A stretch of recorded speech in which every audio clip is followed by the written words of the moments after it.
সংবাদের শুরুতেই দেখে নেব আজকের শিরোনাম। 2 সপ্তাহের মধ্যে যোগ্য অযোগ্যদের তালিকা প্রকাশ করবে এসএসসি, জানালেন শিক্ষামন্ত্রী। গেরুয়া পতাকা খুলে দেওয়ার অভিযোগ, তদন্ত শুরু কলকাতা পুলিশের, জানালেন সিপি।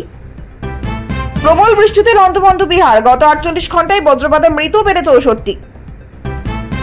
কিছুতেই মানা হবে না ওয়াকফ আইন, পরবর্তী পদক্ষেপ স্থির করতে বুধে ইমামদের সঙ্গে বৈঠকে মমতা। চাকরিহারাদের অনশন মঞ্চ থেকে গো ব্যাক অভিজিৎকে, সাংসদ বললেন এরা প্রকৃত শিক্ষক নন। রেড রোডে হনুমান জয়ন্তী উদযাপনে না, সিঙ্গেল বেঞ্চের নির্দেশ বহাল রাখল ডিভিশন বেঞ্চ।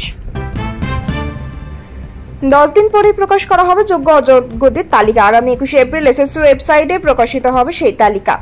শুক্রবার প্রায় 3 ঘন্টা ধরে বিকাশ ভবনে যোগ্য চাকরিহারা শিক্ষকদের সঙ্গে শিক্ষামন্ত্রী ব্রাত্য বসুর বৈঠকের পর এমনটাই সিদ্ধান্ত নেওয়া হয়েছে বলে খবর। এদিনের বৈঠকে উপস্থিত ছিলেন চাকরিহারা শিক্ষকদের 13 জন প্রতিনিধি দল। যোগ্য চাকরিহারা শিক্ষকেরা নিজেদের দাবি তুলে ধরেন শিক্ষামন্ত্রীর সামনে। সেই দাবির কিছু জায়গা মেনে নেওয়ার আশ্বাস দেওয়া হয়েছে বলেই জানান চাকরিহারা শিক্ষকরা। কিন্তু চাকরি ফিরে না পাওয়া পর্যন্ত যোগ্যদের আন্দোলন চলবে বলে জানিয়েছেন তারা। এদিনের বৈঠক শেষ করে যোগ্য চাকরিহারা শিক্ষক চিন্ময় মণ্ডল বলেন, যোগ্য অযোগ্যদের তালিকা তৈরি করা হচ্ছে, পরের পরিবারের মধ্যে কাজ শেষ করতে হবে। আইনি পরামর্শ নিয়ে তারা সেই তালিকা প্রকাশ করবেন পরের সপ্তাহের সোমবার। মেরের ইমেজ নেই, যদি সেটা থাকতো তাহলে সিবিআই খুঁজে বার করতো, তবে সিবিআই যেটা দিয়েছে সেটা তারা প্রকাশ করবেন। যেদিন আমরা আইনি পথে সম্পূর্ণভাবে জিতে আসবো সেদিন একমাত্র স্বস্তি পাবো। আইনি পরামর্শ নিয়ে ওএমএসএড প্রকাশের কথা জানিয়েছেন শিক্ষামন্ত্রীও। শুক্রবার বিকাশ ভবনে উপস্থিত ছিলেন মধ্যশিক্ষা পর্ষদের সভাপতি রামানুজ গঙ্গোপাধ্যায়, এসএসসি চেয়ারম্যান সিদ্ধান্ত মজুমদার সহ শিক্ষা দপ্তরের বিভিন্ন আধিকারিকরা। বৈঠক শেষে শিক্ষামন্ত্রী ব্রাত্য বসু বলেন, যোগ্য অযোগ্যদের তালিকা প্রকাশ করার কথা ওনারা বলেছেন। ইতিবাচক আইনি পরামর্শ পেলে সেই তালিকা ওয়েবসাইটে প্রকাশ করতে আমাদের কোনো সমস্যা নেই। আমার মনে হচ্ছে সপ্তাহ 1-2 মধ্যে সেই তালিকা আমরা প্রকাশ করে দেব। মেরের ইমেজ তুলে দিতেও আমাদের কোনো সমস্যা নেই, তবে আইনি পরামর্শ নেব। অন্যদিকে এখন আরেকটি প্রশ্ন সবথেকে উল্লেখযোগ্য, সেটা হলো বেতন। সুপ্রিম কোর্টের নির্দেশে চাকরিহারারা এই শিক্ষকেরা বেতন পাবে। এই বিষয়ে ব্রাত্য বসু বলেন, আমরা রিভিউ পিটিশনে যাব, আর তাই তার আগে এই নিয়ে কথা বললে আদালতে অবমাননা করা হবে। শীঘ্রই আমরা রিভিউ পিটিশন করব। ওয়াকফ আইনের সংশোধনের বিরোধিতা করে বৃহস্পতিবার কলকাতায় আন্দোলন জমায়েত করা হয়। সেই জমায়েতের সামনে পাড়ায় একটি বাস থেকে গেরুয়া পতাকা খুলিয়ে দেওয়ার অভিযোগ ওঠে। সেই নিয়ে সরব হয়েছে বিজেপি। কলকাতা পুলিশের সমালোচনা করেছেন বিজেপির বিভিন্ন স্তরের নেতারা। কিন্তু ঠিক কি ঘটেছিল? গেরুয়া পতাকা খুলে দেওয়ার যে অভিযোগ উঠেছে তার মধ্যে সত্যতা কতটা আছে, এবার সেই বিষয়টি খতিয়ে দেখছে কলকাতা পুলিশ। শুরু হয়েছে তদন্ত করছেন কলকাতা পুলিশের ডিসি ইন্দিরা মুখোপাধ্যায়। শুক্রবার এমনটাই জানিয়েছেন কলকাতা নগরপাল মনোজ কুমার ভার্মা। এদিন লালবাজারে সাংবাদিক বৈঠক করলেন কলকাতার পুলিশ কমিশনার। সেখানে তিনি এই বিষয়ে জানান। মনোজ কুমার ভার্মা বলেন, এই ঘটনা তদন্ত চলছে। কলকাতা পুলিশের ডিসি সেন্ট্রাল এই ঘটনার কথা বলেন, তার রিপোর্ট আমরা দেখব। উল্লেখ্য, এই বিষয়টি নিয়ে বৃহস্পতিবার বিকাল 4:43 সোশ্যাল মিডিয়ায় একটি ভিডিও পোস্ট করেন বিরোধী দলনেতা শুভেন্দু অধিকারী। সেই ভিডিওতে বাসের সামনে লাগানো একটি গেরুয়া পতাকা চালককে খুলতে দেখা যায়। ওই পোস্টে শুভেন্দু এই ঘটনাকে স্বামী বিবেকানন্দের জন্মস্থান কলকাতার মর্মান্তিক দৃশ্য বলে উল্লেখ করেন। তিনি প্রশ্ন করেন, স্বামীজি কি এই সম্প্রতি সহনশীলতার পক্ষে দাঁড়িয়েছিলেন? এই নিয়ে মুখ্যমন্ত্রী মমতা বন্দ্যোপাধ্যায়কে নিশানা করে ওই পোস্টে। সেখানে পুলিশের বিরুদ্ধে অভিযোগ করেনি তিনি। এই নিয়ে বিজেপির আইটি সেলের প্রধান অমিত মালব্য সোশ্যাল মিডিয়ায় সরব হন। তিনি লেখেন, গেরুয়া কেবল একটি রং নয়, এটি অস্তিত্ব ও প্রতিরোধ উভয়ের প্রতিনিধিত্ব করে। স্বামী বিবেকানন্দ, স্বামী প্রণবানন্দ এবং মানবতার সেবায় তাদের জীবন উৎসর্গকারী অসংখ্য সাধু গর্বের সঙ্গে এটি পরিধান করেছিলেন। আমাদের জাতীয় পতাকায় একটি সাহস ও ত্যাগের প্রতীক। এমন একটি রঙের পতাকা খুলতে বাধ্য করা বিরক্তিকর ঘটনা বলে তিনি দাবি করেন। পাশাপাশি নিশানা করেন মুখ্যমন্ত্রী মমতা বন্দ্যোপাধ্যায়কে। প্রশ্ন করেন, পশ্চিমবঙ্গে হিন্দু হওয়া কি অপরাধ হয়ে দাঁড়িয়েছে মমতা বন্দ্যোপাধ্যায়? এখন দেখার কলকাতা পুলিশের তদন্তে এই বিষয়ে ঠিক কি তথ্য উঠে আসে। প্রবল বৃষ্টি ও বজ্রপাতে বিধ্বস্ত বিহার। রাজ্যের বিভিন্ন জেলায় ভারী বৃষ্টিপাত থেকে শুরু করে ঝড় এবং বজ্রপাতে এখনো পর্যন্ত প্রাণ হারিয়েছেন কমপক্ষে 64 জন। মৃতের সংখ্যা আরো বাড়তে পারে বলে আশঙ্কা। যদিও সরকারের তরফে এখনো পর্যন্ত 25 জনের মৃত্যুর খবর নিশ্চিত করা হয়েছে। মৃতদের পরিবারকে আর্থিক সাহায্যের ঘোষণা করেছেন মুখ্যমন্ত্রী নীতিশ কুমার। প্রতিটি পরিবারের 4 লক্ষ টাকা করে দেবে রাজ্য। জানা গিয়েছে, নালন্দায় মৃতের সংখ্যা সবথেকে বেশি। তথ্য অনুযায়ী এই জেলায় কমপক্ষে 23 জনের মৃত্যু হয়েছে। মৃতদের মধ্যে বেশিরভাগ মহিলা ও শিশু। এছাড়া দারভাঙ্গা জেলায় ভয়াবহ এই প্রাকৃতিক দুর্যোগ প্রাণ কেড়েছে 6 জনে। তাদের মধ্যে এক কিশোরও রয়েছে। বাড়িতে বসে থাকা অবস্থায় বজ্রপাতে তার মৃত্যু হয়। নালন্দা ও দারভাঙ্গার পাশাপাশি বেগুসরাই, মধুবনী, সমস্তিপুর, জামুইতে বজ্রপাত সহ বৃষ্টিতে গত 48 ঘন্টায় বহু লোকের প্রাণ গিয়েছে।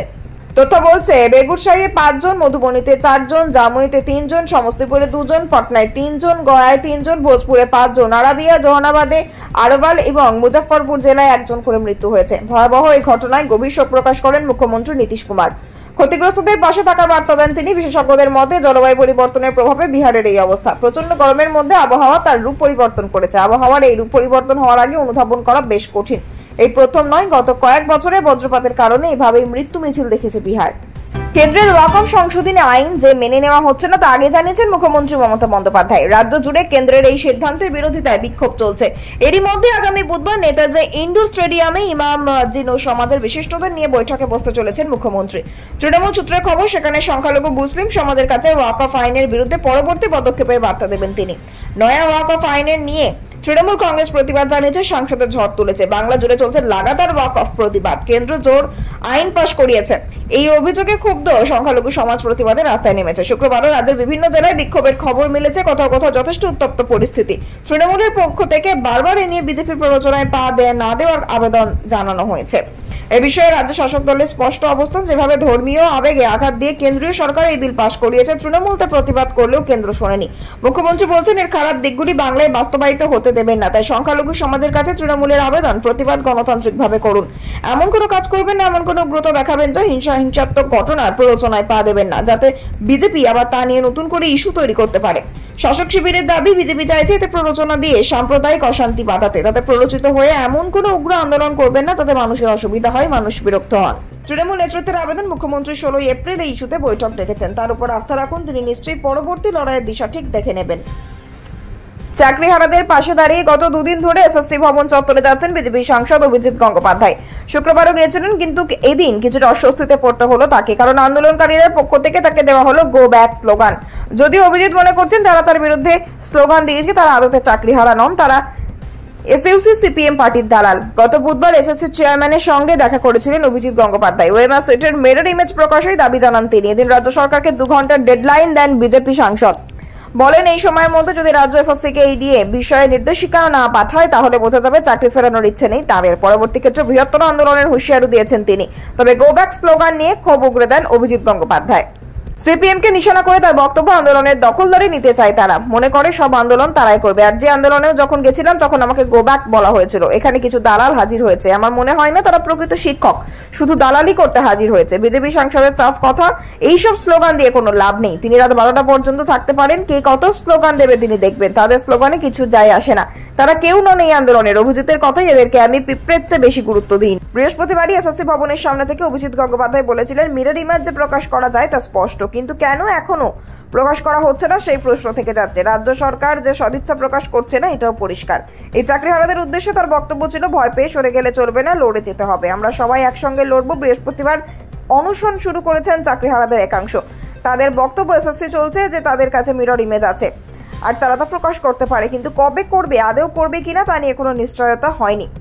তাই যতদিন না পর্যন্ত মিরর ইমেজ প্রকাশ করা হচ্ছে ততদিন অনশন চলবে। রেড রোডে হনুমান জয়ন্তী পালন, হনুমান চালিসা পাঠের অনুমতি দিল না হাইকোর্টের প্রধান বিচারপতির ডিভিশন বেঞ্চও। এর আগে হাইকোর্টের সিঙ্গেল বেঞ্চ কলকাতা পুলিশও খারিজ করে দিয়েছিল সংগঠনটির আবেদন। অতএব রাজ্যের নির্দিষ্ট করা আর এভিনিউ অথবা শহীদ মিনার ময়দানে করতে হবে হনুমান জয়ন্তীর যাবতীয় অনুষ্ঠান। জানানো হয়েছে, কোন জায়গায় হিন্দু সেবা দল অনুষ্ঠান করতে চান তা রাজ্য সরকারকে জানাতে হবে। পুলিশের পক্ষ থেকে নিরাপত্তা সুনিশ্চিত করতে হবে। পাশাপাশি শব্দ দূষণ যাতে না হয় ও কোনো অপ্রীতিকর ঘটনা না ঘটে তাও নিশ্চিত করবেন আয়োজকরা। রেড রোডে হনুমান জয়ন্তী করতে চেয়ে প্রথমে কলকাতা পুলিশের কাছে আবেদন করেছিল হিন্দু সেবা দল। অনুমতি না মেলায় তারা হাইকোর্টের দ্বারস্থ হন। অর্থাৎ আজ শুক্রবার হাইকোর্টের সিঙ্গেল বেঞ্চে মামলাটি ওঠে। বিচারপতি তীর্থঙ্কর ঘোষ অনুষ্ঠানের অনুমতি খারিজ করেন। তারপর তড়িঘড়ি হাইকোর্টের ডিভিশন বেঞ্চে যান তারা। জানানো হয় 12 এপ্রিল ভোর 5টা থেকে বেলা 11টা পর্যন্ত হনুমান চালিসা পাঠ করতে চান। 3000 লোক থাকার বলে জানানো হয়। 32-18 ফিট 1000টা চেয়ার, 2টি লাউড স্পিকার, মাইক ও চোং থাকবে বলে জানানো হয়। বিচারপতি তীর্থঙ্কর ঘোষ সবসময় নির্দেশ দেন, রেড রোডে বা কোনো পাবলিক প্লেসে যে কোনো ধর্মীয় অনুষ্ঠান করতে গেলে সেটিতে রাজ্য সরকারের অনুমতি লাগে। রাজ্য অনুমতি না দিলে আর তা আদালতে বিচারাধীন হলে আদালত অনুমতি দিতে পারে না।